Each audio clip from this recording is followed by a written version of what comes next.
Emperor, okay.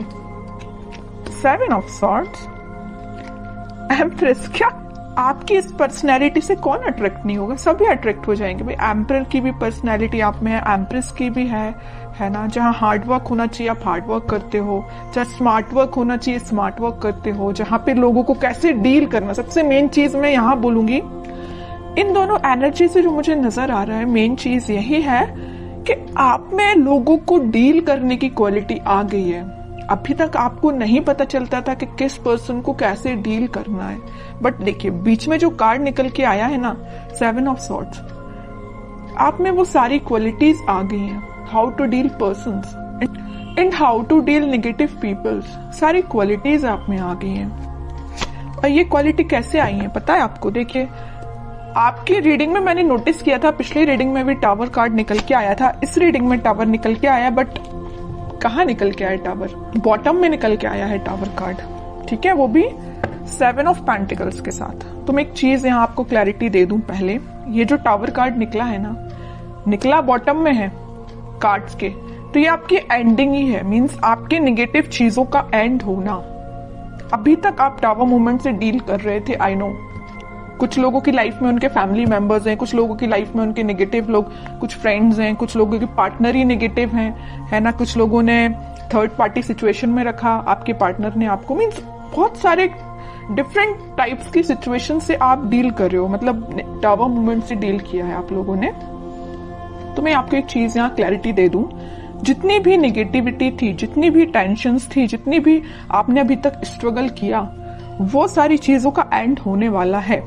हो सकता है आपने काफी वेट किया, मुझे लग रहा है आप बहुत ज्यादा टाइम से किसी पर्सन का वेट कर रहे हैं या किसी सिचुएशन का ठीक होने का वेट कर रहे हैं। जो टावर मूवमेंट आपकी लाइफ में आ चुका है उसका ठीक होने का वेट कर रहे हैं, और ये आप कुछ महीने से नहीं वेट कर रहे या कुछ दिन से वेट नहीं कर रहे। कुछ लोगों का यहाँ वेटिंग पीरियड मुझे ईयर्स का लग रहा है, कुछ सालों से भी वेट कर रहे हैं आप, है ना। तो काफी पेशेंस आपने रखा है, इस वजह से ना आप में एक क्वालिटी बिल्ड हो गई है। जितना ज्यादा आप पेशेंस रखेंगे उतनी ज्यादा क्वालिटीज आप में बिल्डअप हो जाती हैं, और जितना निगेटिविटी को आप डील करते हो ना, उतनी ज्यादा पॉजिटिव क्वालिटीज आप में बिल्ड हो जाती है कि आपको लोगों को कैसे डील करना है, नेगेटिव सिचुएशन को कैसे हैंडल करना है। कोई अगर आप में कुछ नेगेटिव थॉट्स आ रहे हैं तो उसको डील कैसे करना है, अपने आप को एम्परर और एम्प्रेस की पोजीशन में कैसे लेके जाना है। तो मैं कह रही हूँ ना, जरूर आपकी लाइफ में नेगेटिविटी आई है, आपने इसको डील किया है, स्ट्रगल देखा है, लेकिन आप एक अलग ही टाइप की पर्सनैलिटी बिल्ड करके बाहर आए हो। इस वीक में आप खुद ही चेंजेस नोटिस करोगे, और आप तो करोगे तो करोगे, लेकिन आपके सराउंडिंग में जो लोग हैं ना, वो आप में बहुत ज्यादा चेंजेस वो देख सकते हैं। मे बी कुछ लोग आपको कॉम्प्लीमेंट भी दे सकते हैं, तुमने तो बहुत ज्यादा चेंजेस आ गए, तुमने ऐसा क्या किया है कि तुम इतने ज्यादा चेंज हो गए हो, है ना। तो कुछ लोग भी आपको नोटिस करके बोल सकते हैं। तो मैं एक बात यहाँ पे थोड़ा सा बताना चाहूंगी, एम्परर का कार्ड निकल के आया है, आप में जो थोड़ा सा अथॉरिटेटिव काइंड की पर्सनैलिटी जो बिल्डअप हो गई है ना, कॉन्फिडेंट, ठीक है। इसको मैं इगोइस्टिक नहीं बोलूंगी, क्योंकि ये कार्ड कई बार इगोइस्टिक काइंड की पर्सनैलिटी को भी शो करता है, बट आप में कोई इगोइस्टिक पर्सनैलिटी नहीं है ना। अगर थोड़ा बहुत 1-2% का ईगो आप में आता भी है तो इट्स ओके, आने दीजिए, क्योंकि आपने स्ट्रगल से आप बिल्डअप होके यहाँ पे एम्परर पे पहुंचे हो। थोड़ा बहुत ईगो अगर आता है तो इट्स ओके, बट ज्यादा नहीं आना चाहिए, वरना ईगो वापस से आपको टावर मूवमेंट में ले जाएगा। इसलिए ज्यादा ईगो को नहीं लेके आना है, थोड़ा बहुत की मैं बात कर रही हूँ, ठीक है। अब ऐसा नहीं कि मैंने बोला कि थोड़ा ईगो लेके आना है तो ज्यादा लेके आ गए। ओनली 1-2% इगोइस्टिक पर्सन चल सकता है, ठीक है। और दूसरी चीज, आप अपने पर्सनल और प्रोफेशनल दोनों लाइफ पे फोकस्ड हो गए। यहाँ देख रहे हो पेंटिकल भी आप लिए हुए हैं, मतलब आपका फोकस सिर्फ टावर मूवमेंट में, आपका फोकस सिर्फ पार्टनर की नेगेटिविटी पे ही नहीं है, आपका फोकस आपके पेंटिकल पे ही आ गया है। और सबसे मेन चीज, आप एक रिस्पॉन्सिबल काइंड के पर्सन बन गए। अभी तक आपका ध्यान आपके पार्टनर पे रहता था, इस वजह से आपके एफर्ट्स कम पड़ रहे थे, है ना। या तो आप अपने फैमिली मेंबर्स पे ध्यान नहीं दे रहे थे, कुछ रिस्पॉन्सिबिलिटीज से पीछे हो गए थे, है ना। तो वो सारी चीजें आप पीछे करके अब आप एक अलग ही पर्सनैलिटी में बता चुकी हूँ पहले की बिल्डअप करके आगे आ रहे हैं। आप कुछ प्रैक्टिकल थिंकिंग सोचने रखने लगे हैं। अभी तक आप थोड़े से इमोशनल थे तभी टावर मूवमेंट आपकी लाइफ में आया। ज्यादा इमोशनल भी नहीं बनना है, प्रैक्टिकल सिचुएशन को लेके चलना पड़ता है कई बार, है ना। आप कुछ प्रैक्टिकल काइंड के भी पर्सन बन गए हैं, मटेरियलिस्टिक चीजों पे भी ध्यान देने लगे कि आपके घर में किस पर्सन को क्या प्रॉब्लम है, कौन किस से डील कर रहा है, किस नेगेटिविटी से डील कर रहा है, तो आप एक एक पर्सन पे भी ध्यान दे रहे हो। मतलब आप रिस्पॉन्सिबल काइंड के पर्सन बन गए हो। आपकी जो रिस्पॉन्सिबिलिटीज हैं अपने फैमिली को लेके, उस पर आप ध्यान दे रहे हो। और एक चीज और मुझे यहाँ नजर आ रही है कि आप लग्जरी को ज्यादा प्रेफरेंस दे रहे हो। अभी तक आप इतना ध्यान नहीं देते थे, बट आप लग्जरी लाइफ को ज्यादा प्रेफरेंस दे रहे हैं। कई लोग यहाँ पे ध्यान दे रहे हैं कि उनको लग्जरी लाइफ में चाहिए है ना, अच्छा अपनी लाइफ निकालनी है। बहुत हो गई टेंशन, नेगेटिव लोगों को बहुत डील कर लिया, आप उनको बहुत अच्छे से हैंडल करना आ गया है। ओके, और यहाँ तो मैंने आपकी एक पर्सनल लाइफ डिफाइन कर दी। प्रोफेशनल लाइफ में मैं बता दूं, आपको इस वीक में कुछ ऐसा ऑफर आ सकता है जिसका आप काफी टाइम से वेट कर रहे थे, या आपने बहुत ज्यादा एफर्ट्स लगाए थे, बट एज अ एक्सपेक्टेशन अभी तक आपको कोई रिजल्ट नहीं मिला था। तो इस वीक में आपको रिसोर्सेज मिल सकते हैं, है ना। ये नहीं करेगी एकदम से अपॉर्चुनिटी आ जाएगी और आप उसमें बिल्कुल डील करने लगोगे, ये नहीं बोल रही मैं। हाँ, कुछ लोगों को आ जाए तो बहुत अच्छी चीज है। ये तो मेरे साइड से आपको बेस्ट विशेष ही है कि आपको जैसी आपको अपॉर्चुनिटी चाहिए है करियर में, वैसी आपको मिले। लेकिन अगर आपको थोड़ा बहुत रिसोर्सेज भी मिलते हैं ना, तो आप उसको यूटिलाइज करना सीखिए, क्योंकि यहाँ अथॉरिटेटिव काइंड के पर्सन आप अपनी मेंटालिटी वैसी बना ली है ना, तो वैसे आपको रिसोर्सेज भी मिलेंगे, है ना। तो जैसे भी आपको लगता है कि कुछ लोगों की हेल्प से या आप अपने माइंड से कुछ क्रिएट कर सकते हैं या अपने बिजनेस को और अच्छी पोजीशन पे ले जा सकते हैं, बिल्कुल आप उसमें एफर्ट्स लगाइए।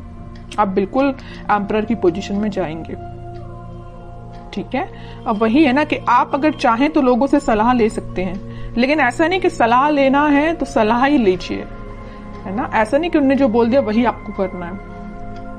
एम्परर की पोजीशन में आप आ गए हो तो सलाह सबसे ले लीजिए, बट डिसीजन आपका खुद का होना चाहिए, क्या करना है आपको अपनी लाइफ में। अब देखते हैं कि आपके पार्टनर किस एनर्जी में चल रहे हैं। आपने तो अपने आप को काफी चेंज कर लिया है।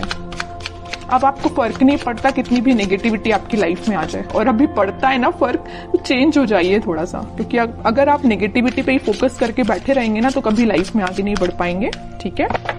देखते हैं आपके पार्टनर किस एनर्जी में है। 6 of cups, magician, 2 of cups, okay. Bottom में आया है किंग ऑफ पेंटिकल्स। देखिए, एक चीज मैं यहाँ इंटरेस्टिंग चीज बताने वाली हूं आपको। आप इन कार्ड्स को तो बहुत अच्छे से देख रहे होंगे। जैसे ही आपने अपने आप में चेंजेस लेके आए, एक एम्परर और एक एम्प्रेस की पोजीशन में आए, आपके पार्टनर को होने लगी टेंशन।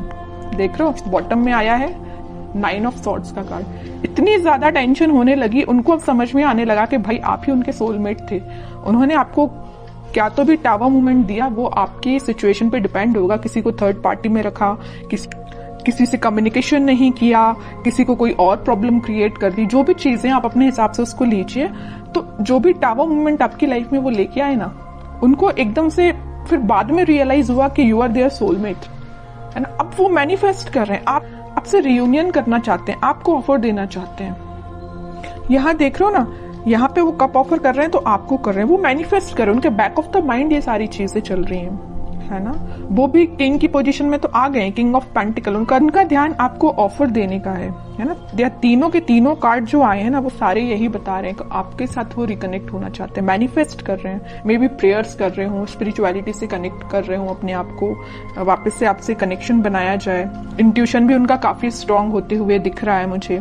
बट वही चीज है ना कि आप किसी पर्सन की लाइफ में अगर इतना ज्यादा नेगेटिव चीजें लेके आ रहे हो, तो उसके बाद उस पर्सन को थोड़ा तो कर्मा फेस करना पड़ेगा ना। ऐसा तो नहीं है कि एक दिन में आके वो आपसे वापस से रिकनेक्ट हो जाए। थोड़ी तो नेगेटिव सिचुएशन से इनको भी डील करना पड़ेगा ना, ठीक है। तो टाइम लगेगा, बैक ऑफ द माइंड उनकी सारी चीजें चल रही हैं, बट अभी एक्शन ओरिएंटेड तो ऐसा कोई कार्ड नहीं आया है। देखते हैं क्या इस वीक में वो एक्शन ले सकते हैं। लेकिन मैंने उनको बता दिया आपको कि उनकी करंट थॉट्स, करंट फीलिंग्स क्या हैं आपको लेके, है ना। अब देखते हैं कि वो कोई एक्शन ले सकते हैं क्या इस वीक में। यहाँ आया है जजमेंट का कार्ड। मैं एक चीज यहाँ पे आपको बताना जस्ट मेरे माइंड से स्किप हो गया, मैं तभी आपको बता दी थी। 2 ऑफ कप्स का जब कार्ड आया था, यहाँ पे यूनिवर्स, इनको अचानक से क्यों इतनी टेंशन होने लगी, क्योंकि यहाँ पे यूनिवर्स का इंटरवेंशन हुआ है। यहाँ भी यूनिवर्स का कार्ड निकल के आया, तो इनके बैक ऑफ द माइंड जो चीजें चल रही हैं वो किसकी वजह से हैं, यूनिवर्स के इंटरवेंशन की। तो मैंने बोला ना कि कर्मा तो फेस करना पड़ेगा, थोड़ी नेगेटिव सिचुएशन तो इनको भी देखनी पड़ेगी, और वो कब होगा, जब यूनिवर्स का इंटरवेंशन होगा। तो वो हो चुका है। इस वीक में वो ऐसा कुछ रियलाइज कर सकते हैं कि भाई उन्होंने जो किया वो गलत था। किसी पर्सन को टावर मूवमेंट में देना थोड़ा सा गलत ही है ना। तो ये सब रियलाइजेशन इनको यूनिवर्स के थ्रू हो रहा है। अब देखते हैं कि लास्ट कार्ड देखते हैं, क्या वो कोई एक्शन ले सकते हैं इस वीक में। 3 ऑफ सॉर्ड्स। इतनी देर से मैं जिस चीज को लेके डिस्कस कर रही थी ना, third party situation, negative situation, tower movement, ये आपको 101% अब मैं क्लैरिटी के साथ बोल सकती हूँ कि यहाँ पे थर्ड पार्टी सिचुएशन है। और ये ना इस थर्ड पार्टी सिचुएशन से काफी ज्यादा प्रॉब्लम में है या मेंटली सेटिस्फाइड नहीं है। देखिए आप जरा 9 ऑफ सॉर्ड की पोजीशन में ये क्यों गए हैं, इस 3 ऑफ सॉर्ड की वजह से। बहुत ज्यादा नेगेटिविटी इनके माइंड में चल रही है। ठीक है, बॉटम में 2 ऑफ पेंटिकल आया है। कंफ्यूजन का कार्ड आ चुका है यहाँ पे। वो आप में और इस थर्ड पार्टी में बहुत ज्यादा कंफ्यूजन आ चुका है। वो समझ में नहीं आ रहा है कि दोनों को कैसे डील किया जाए। इससे वो बाहर निकलना चाहते हैं, आपके साइड एक्शन लेना चाहते हैं। अभी भी कोई एक्शन रिलेटेड कार्ड नहीं आया है, तो मैं एकदम नहीं बोलूंगी अभी कि आपको इस वीक में एक्शन कुछ मिलेगा, बट मैं बता रही हूँ कि उनके करंट थॉट्स बहुत ही ज्यादा टिपिकल काइंड के चल रहे हैं। आपको मे भी लग सकता है कि उनकी लाइफ प्रॉपर चल रही है, बट आप देखिए सारे कार्ड्स ने उनकी लाइफ को डिफाइन कर दिया। कितनी ज्यादा नेगेटिव चीजों को वो डील कर रहे हैं। मे बी शो ऑफ ना करते हो, बट नेगेटिव चीज तो चल रही है उनकी लाइफ में। इमोशंस, काफी हाई इमोशंस हैं। और बॉटम में देखिए क्या कार्ड आया, हेरोफेंट का। थोड़ी देर पहले ही मैंने जस्ट आपको बोला था कि आप अपना कनेक्शन भगवान से बनाइए, स्पिरिचुअलिटी से बनाइए, वही सारी चीजें ठीक करेंगे, वही इंटरवेंशन उनका हुआ है। और देखिए कार्ड भी क्या तो भी निकल के आया है, हेरोफेंट। खुद कार्ड बोलना चाहता है कि आपने अगर कनेक्शन नहीं बनाया तो बनाइए, ये सारी सिचुएशन भगवान ही ठीक करेंगे। ठीक है, प्रेयर्स करिए आप, क्योंकि मुझे इनकी मेंटल सिचुएशन बहुत ज्यादा, बोलना चाहिए इमोशंस इनके बहुत ज्यादा हाई लग रहे हैं। मून कार्ड आ गया है। बहुत ज्यादा कुछ लोगों ने इनकी लाइफ में ड्रामा भी क्रिएट करके रखा है। हो सकता है इस थर्ड पार्टी ने ही करके रखा हो, है ना। कुछ नहीं बोल सकते, आपको क्या पता कि उनकी लाइफ में क्या चल रहा है। तभी मैं कह रही हूँ कि कोई थर्ड पार्टी जो भी इनकी लाइफ में है, उन्होंने इनको नेगेटिव सिचुएशन में डाला है या कुछ मेंटली इनको प्रेशराइज किया है किसी चीज के लिए। 3 of wands, page of pentacle. Simple सा गाइडेंस है, थोड़ा सा वेट करिए और थोड़ा सा पेशेंस रखिए। अपनी लाइफ को अच्छे से डील करिए, अपने पेंटिकल्स पे काम करिए और इनके कम्युनिकेशन का, इनके कमिटमेंट का, इनके ऑफर का वेट करिए। सारी चीजें होंगी। और सबसे मेन चीज, भगवान पे ट्रस्ट करिए।